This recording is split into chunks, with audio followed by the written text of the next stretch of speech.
L'ordre du jour de cette réunion comportait les points suivants. A. Mesures générales, projet de loi et projet de décret. B. Mesures individuelles. C. Communication. D. Divers. A. Mesures générales, projet de loi. Au titre du ministère d'État, ministère des Affaires étrangères, sur présentation du ministre, le Conseil a adopté 2 projets de loi. Un projet de loi relatif au traité de l'Union économique et monétaire ouest-africaine, UEMOA, signé le 29 janvier 2003 à Dakar. Ce traité renforce les capacités institutionnelles de l'Union et institue, entre autres, un Parlement chargé d'assurer le contrôle démocratique de ses organes. Un deuxième projet de loi relatif au protocole additionnel numéro 4, modifiant et complétant le protocole additionnel numéro 2, relatif aux politiques sectorielles de l'UEMOA, signé le 29 janvier 2003 à Dakar, Sénégal. Deuxièmement, au titre du ministère de l'Économie et des Finances, en liaison avec le ministère du Plan et du Développement. Sur présentation du ministre, le Conseil a adopté un projet de loi relatif au budget 2013.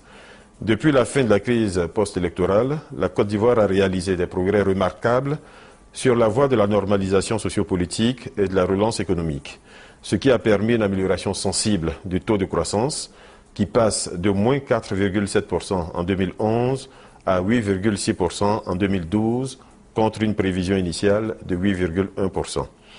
Le maintien des efforts du gouvernement, la bonne exécution du programme triennal 2011-2014, soutenu par la Facilité élargie de crédit, FEC, et la mise en œuvre du Plan national de développement, PND, 2012-2015, permettent d'entrevoir pour 2013 un taux de croissance de 9%.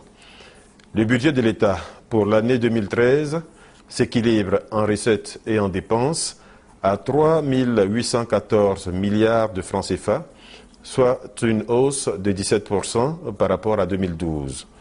Les dépenses d'investissement prévues au budget 2013 s'élèvent à 1 027 milliards de francs CFA, soit 26,9% des dépenses budgétaires, contre 20,4% en 2012 et 9,7% en 2011. Ces investissements sont prévus au programme d'investissement public PIP 2012-2015, conformément aux orientations du Plan national de développement.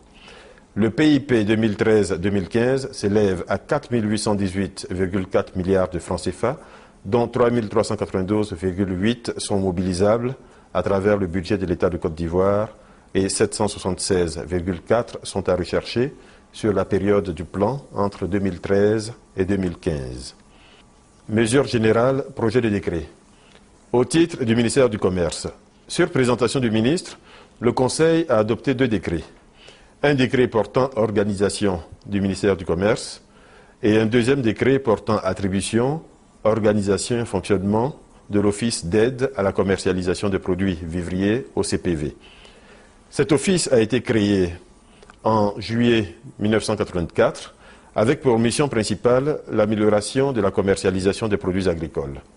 Son organisation actuelle ne lui permet pas d'exécuter efficacement cette mission, notamment de répondre aux attentes des producteurs de vivriers. Le décret adopté conserve le statut de l'OCPV, accroît ses moyens, tout en allégeant ses procédures et en améliorant son efficacité. 2. Au titre du ministère des Eaux et Forêts. Sur présentation du ministre, le Conseil a adopté un décret portant création du Comité national de défense de la forêt et de lutte contre les feux de brousse. Le décret adopté renforce les capacités du Comité national en lui impulsant une dynamique dans la lutte contre les feux de brousse et incendies de forêt, de façon à parvenir à l'atteinte de l'objectif national d'une couverture en forêt de 20% du territoire national. 3. Au titre du ministère des Sports et Loisirs. Sur présentation du ministre, le Conseil a adopté un décret portant restructuration, attribution et fonctionnement de l'Office ivoirien des sports scolaires et universitaires, OASU. Ce décret vise à tracer un nouveau cadre de gestion du sport scolaire et universitaire en Côte d'Ivoire. 4. Au titre du ministère de la Promotion de la Jeunesse et du Service civique. Sur présentation du ministre, le Conseil a adopté un décret modifiant le décret numéro 92-154 du 16 mars 1992 portant création d'un Fonds national de la jeunesse. Les missions du Fonds national de la jeunesse sont renforcées en vue d'en faire une instance de cadrage stratégique, de coordination et d'appui conseil des projets portés par les jeunes. Cinquièmement, au titre du ministère délégué, auprès du Premier ministre, garde des Sceaux, ministre de la Justice, chargé de la justice. Sur présentation du ministre, le Conseil a adopté un projet de décret portant création, attribution, composition et fonctionnement de la Commission nationale de l'Organisation pour l'harmonisation en Afrique du droit des affaires, OHADA, comme recommandé par le Conseil des ministres de Brazzaville des 19, 20 et 21 novembre 2011. Ce changement facilitera l'harmonisation des règles, normes et procédures juridiques dans les États partis au traité et favorisera la lisibilité, le développement des affaires et l'intégration africaine. B. Mesures individuelles. Au titre du ministère de la fonction publique et de la réforme administrative, en liaison avec le ministère de l'Éducation nationale, le Conseil a entériné les délibérations de la réunion du comité chargé de l'examen des projets de nomination dans les départements ministériels, tenue le 24 septembre 2012, et procédé à un certain nombre de nominations, dont le détail figurera en annexe du présent communiqué. C. Communication. Au titre du ministère de l'Éducation nationale, le Conseil a adopté 2 communications. Une première communication relative à la sollicitation du budget additionnel pour l'approvisionnement des cantines scolaires.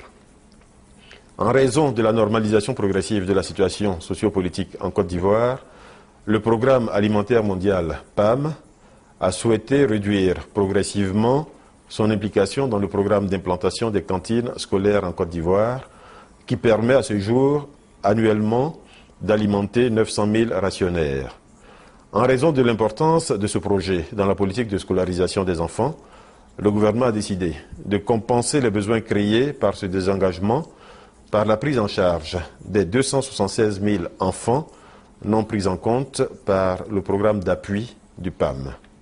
Deuxièmement, une communication relative à la formation de 2500 instituteurs exceptionnellement recrutés en fin d'année scolaire 2011-2012.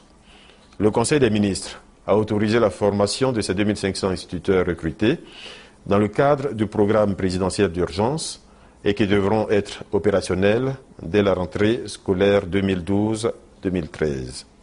Au titre du ministère de l'Agriculture, en liaison avec le ministère de l'Économie et des Finances, le Conseil a adopté une communication relative à la campagne de commercialisation du cacao 2012-2013. Cette campagne est la toute première depuis le retour au système de stabilisation des prix et de vente par anticipation. Ainsi, le Conseil des ministres a approuvé le barème et un prix garanti de 725 francs CFA par kilogramme aux producteurs pour la campagne principale 2012-2013.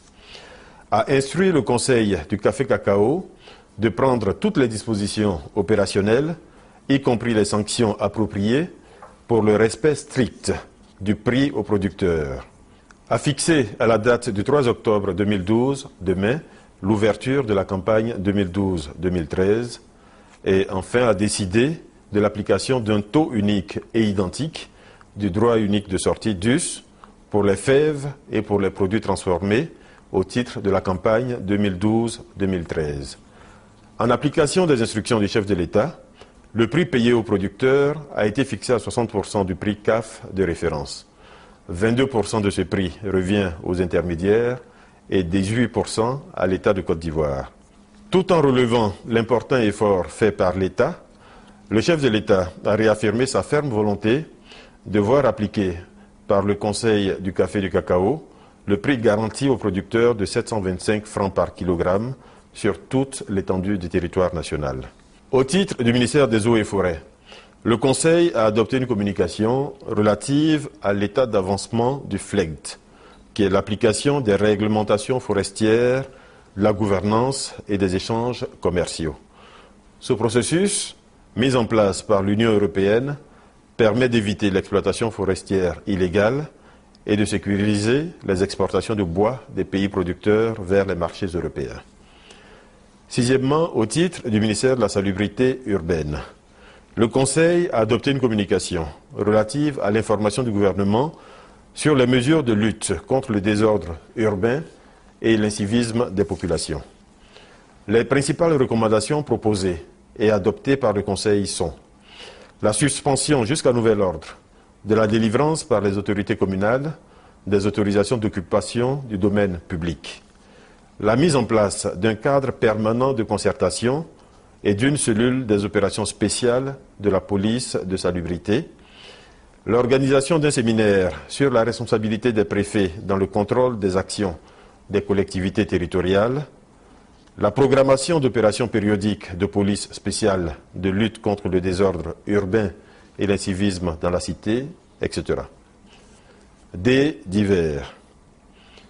Le chef de l'État a informé le Conseil qu'il participera à Paris, en France, à l'invitation des autorités françaises à la commémoration du 40e anniversaire des accords de coopération monétaire de la zone franc.